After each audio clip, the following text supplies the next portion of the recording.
General, Iro, Musa, Etiquette, man. I'm out here, man. The Kevin Speaks on Yes, sir. Instagram and YouTube. Salute to y'all, man. We out here and we doing a special edition interview. Now I'm here. If you know anything about Brooklyn calisthenics, if you know anything about weightlifting, if you know anything about people who are taking over YouTube, you know this face and you know this man. But I'm gonna tell you something else you might not have known. This man is already a living legend because of all the people that he's put onto the game. And when it's all said and done, the amount of people that's going to be able to salute Bam Bam for giving them that start, giving them that motivation is going to be tremendous. Yo, And thank you, it's brother. exponential. So this is a legend. So I'm honored to be here. And this is a new series, right? This is a new series, and it's called Humility and Fitness. And one thing that we often talk about, we see people, we see their bodies, but we never quite, like a lot of people are intimidated. They're intimidated to go ask. They're intimidated to line up and feel like they're not as competitive or as elite as the people that they see around them. So I really want to ask you from your perspective, how important is it to be humble when you're approaching your fitness journey? What is humility and fitness? What does that look like for you? So, as far as being humble, thank you by the way for everything you said. I also feel like with my YouTube journey, I get to meet people like you, Broly, and I learn from you guys. So Shout out to my guy, Broly. Shout out to man. Broly. Shout out to Broly Games, man. And shout outs to Go Kev Speaks, and man. subscribe, Seriously, man. I've learned a lot from him personally about my personal life, So Thank you, yeah. man. That's an honor. That's an honor. So as far as approaching fitness, for sure, I feel like it's very important to be humble, because that's how you become stronger. That's how you grow. If no matter what, like, I might look bigger than another person. That doesn't mean anything. There's always something that somebody can teach you. It's like I could use Master Romy and Brawley. That's one of Brawley's mentors, Absolutely, that's if a you, mentor of yeah, mine too. if you look at them from the beginning, from the first time Romy was training Broly, it's like, why is Romy training Broly? Just thinking of that, like thinking as an average person, like, what, this Broly looks way bigger, cut or whatever. You get what I'm saying? But why is Broly still like so humble and learning from him? Is because there's something that's very important that he needs.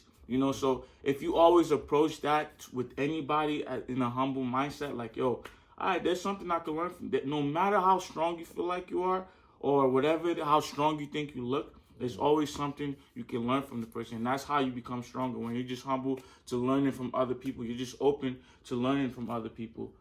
Some people are so cocky, or I don't even know how to explain it. Like, nah, I'm too strong to be learning from this person. But they'll give you tips, right? Exactly. They'll give you all their tips, but they wouldn't take any of your tips because they're so like whatever. Like, they feel so strong and cocky. But guess what?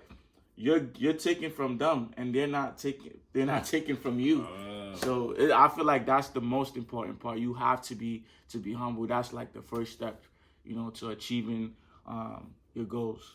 Absolutely. And let me say quickly, first of all, shout out to Broly Games. That's my bro, man. That's my bro. And really and truly, Broly Games was one of the people, like I said, to that story that taught me about humility and fitness. Like I said, for anybody who knows my guy, he's a physical specimen. We call a spade a spade.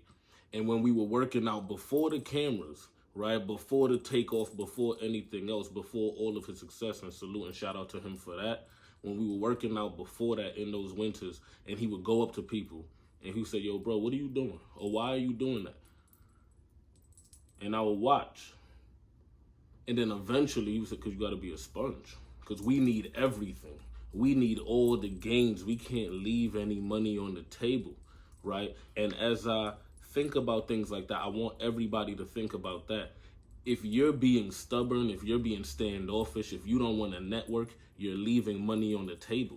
This is a world of relationships. You feel what I'm saying? Yes. And because it's a world of relationships, I often used to have conversations, and we would have conversations about navigating work. A lot of the times, your workplace, 20% of that is what you do.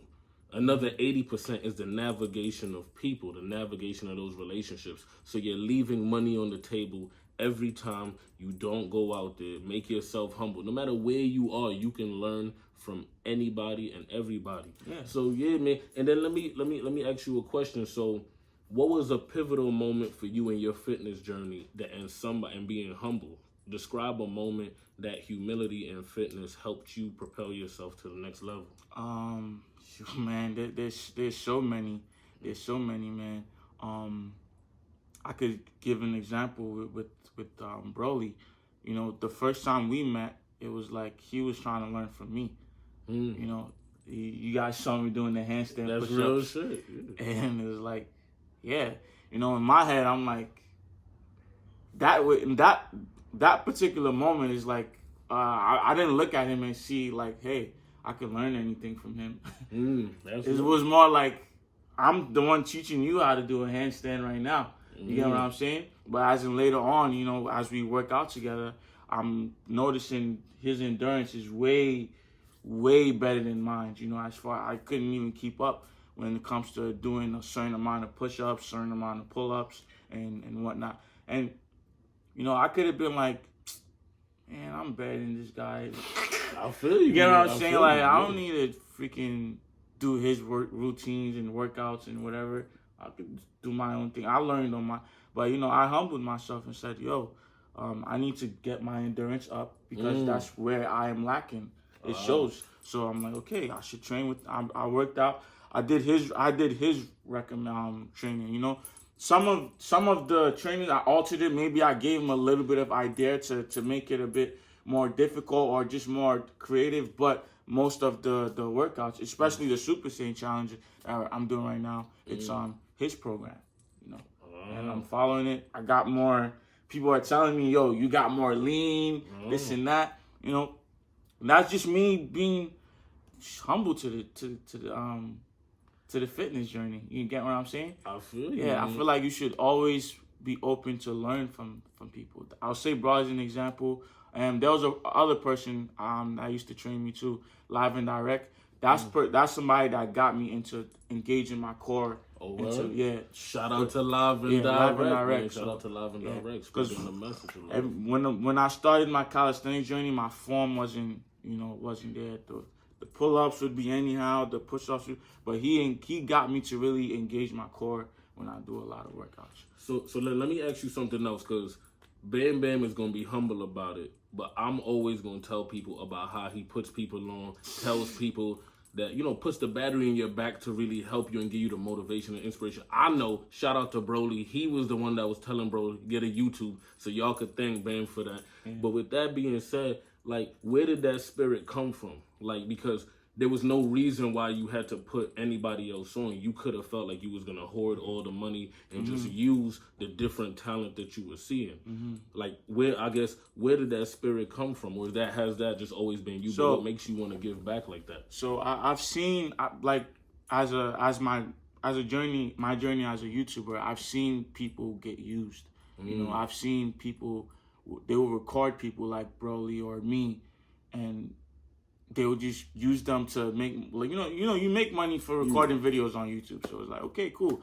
I'll keep recording Broly every single day, all his workouts and whatever on my channel, and I'll just be making money off those videos. And he's not making any type of revenue. He's not, I feel like that's bad. I feel like it should be human for you to, like, help somebody if they're helping you. If they're helping you make money, you should help them make money. That's how I think of it. I'm like, yo, I could keep working with Broly or whoever I shoot videos with, whoever with you. I'm like, I could keep making more videos with you. Absolutely. And continue to build with you if I help you. If I was just shooting videos with you every day and I'm making money from shooting videos or whatever, and you're not making any money at all, and I mean, if you think about it, in the long run, it might just, like, alter, like, yo, bro, I don't feel like shooting videos, bro. I'm done.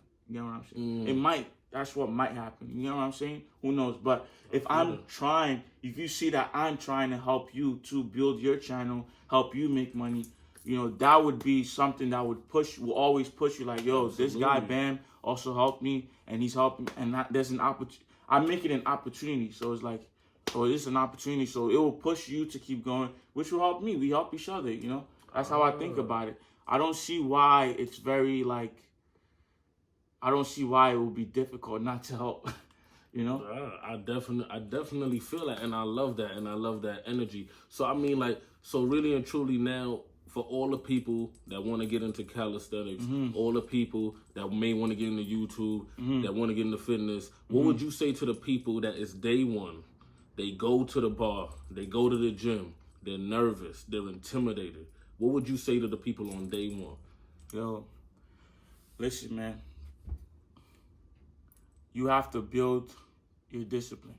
That's the first thing I can say. Is like, yo, think about, like, come up with a strategy. Like, what can I do? Because at the end of the day, you have to be consistent. That's the number one thing. You have to build that discipline, and you have to be consistent. That's how you're gonna be able to get results. You know, over and over and over and over. If you want to break something, right, that's hard to break, you gotta keep till it breaks. You get what I'm saying? That's how you're gonna get your results. If you just and you stop, it's not gonna break. You get what I'm saying? You gotta keep hitting it over and over again. So discipline and consistency. Now, not everybody could just wake up one day and say, I'm disciplined. I'm gonna be disciplined. I'm gonna do it every day. I'm gonna be consistent. No, you have to actually come up with your. Everybody has their own ways of life. You get what I'm saying? Everybody has a comfortable time of waking up, or a habit, a bad habit. You know, come up with a strategy. How can you make that habit that you have useful for you? You know, maybe you don't go to sleep on time. Maybe because you're always on your phone. That's why you don't go to sleep on time. Why don't you put the phone all the way, I don't know, like way far away from you when it hits 9 o'clock, so you could go to sleep. Maybe you always sleep next to your, like when it comes to an alarm, right? Maybe you don't wake up on time. So, and the reason you don't wake up on time is because when your alarm goes off, you just click snooze because your phone is right next to you. I used to do that too.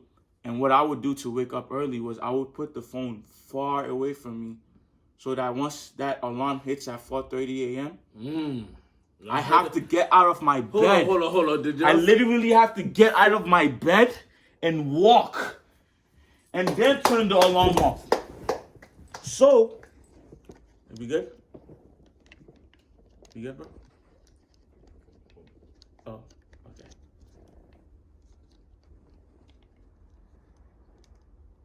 Sorry about that, guys.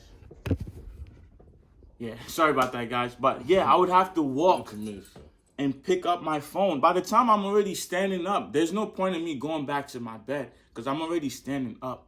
So you got to come up with a strategy that you know you could conquer every Can day. we pause for? Can you say that time again? When you said at what time? 4:30 a.m. And this was when I had a full-time job. I was also working full-time, and I was trying to do YouTube at the same time. And I know for me to be able to build a discipline and be consistent with making videos, with working out, and also getting work done for school, I need to wake up at that time. So like it's a strategy that I came up with. You got to come up with a strategy that's going to help you be consistent and disciplined. Absolutely. So let me ask you, so what were some of the more difficult things that you faced? And you don't have to get too personal, but just hurdles along your fitness journey that it was points where you could have quit, but you had to push to get past that. Yo, I'm not going to lie. It was like the schedule. Like when that time when I had the crazy schedule, and I have a kid too. So it was like, damn, it was like I didn't really even have time to see my son as frequent as I should, because it's like I was just, the whole day was just occupied with so much work. And that was a point where it's like, damn, man, maybe I shouldn't work out today, you know? Or maybe I should just quit working out and quit YouTube and just go to school and, you know? So then let's dive into it. So boom, take us to the moment where you were having all that doubt, like maybe I should quit, maybe I should give up, maybe I'm juggling too much. What sort of things helped you push past that? So what helped me push past that is just I'm not gonna lie, is the subscribers for sure. The subscribers. Salute to y'all, man. Yeah. Salute to y'all. And yo, it's very important to have good friends and family around you. People that would tell you things like, yo, I know it's hard, bro, but you're gonna pass through it, man. You'll be all right. And also finding inspiration, you know.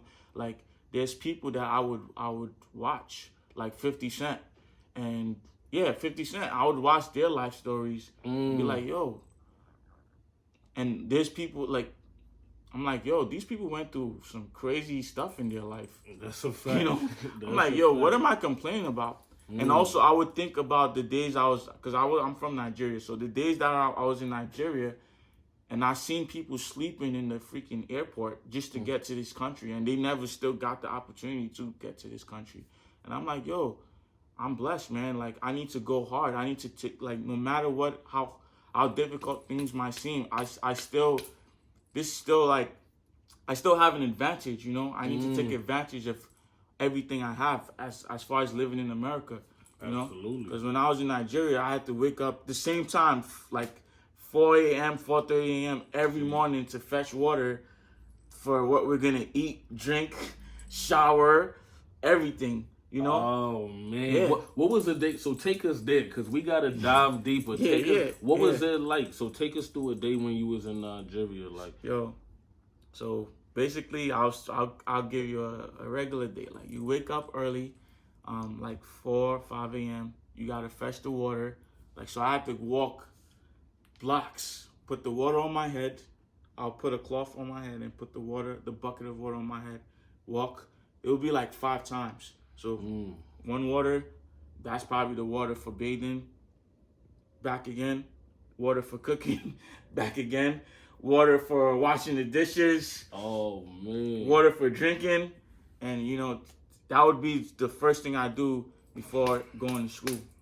Oh man, I feel it. And that right there is already a crazy workout, and just even thinking about it is like you'll be stressed, bro. It's like, why do I have to fetch these waters every single morning? Especially coming from, especially when I used to live in America too. It's like my mom sent me back there because I was she caught me like smoking like weed in the living room one day, and she sent me back there. So me going through that, just knowing that, damn, yo, I used to wake up every day and the water is right there for me to drink. The water is right there for me to bathe. So me going through that is still stressful. It's still like, damn, yo, I had a good life, and now I'm waking up to fetch all these waters, and sometimes you fetch all that water and the water still ain't enough, bro. So it's like there's days I had to bath in the rain. Like I had to wait for the rain to come. First of all, to all the people around the world that are just living and going through lives, salute to y'all, man. Salute to everybody that's putting in pain in their own different ways. But so then let me ask you this now. Okay. So let me ask you this. So based on all of the things that you had to do, what did you think that did for your work ethic? So although you were stressed, although you didn't want to do it, what do you think that did for your work ethic? That it still applies. Like it still helps me now, you know, like just knowing that. You mean like work ethic now? Yeah, just knowing that I have an advantage, you know, like like people, especially in this country, are just complaining about nothing. Like I said, just knowing that this is a country of opportunity, and people are not taking advantage of it or using it to their best is really what helps me with my work ethic. It's like every time, no matter how hard I feel like I'm going, I'm like, yo, I know somebody else that's living in my country would go 10 times harder than I'm going because they know this is an opportunity. So that's what helps me with my work ethic. Well, yo, man, I wanna. So let's talk about like how people can achieve their goals for 2021. Absolutely, man. 2021, the way that you could achieve your goals. Let's go immediately into red pill ideology. Set your lofty goals.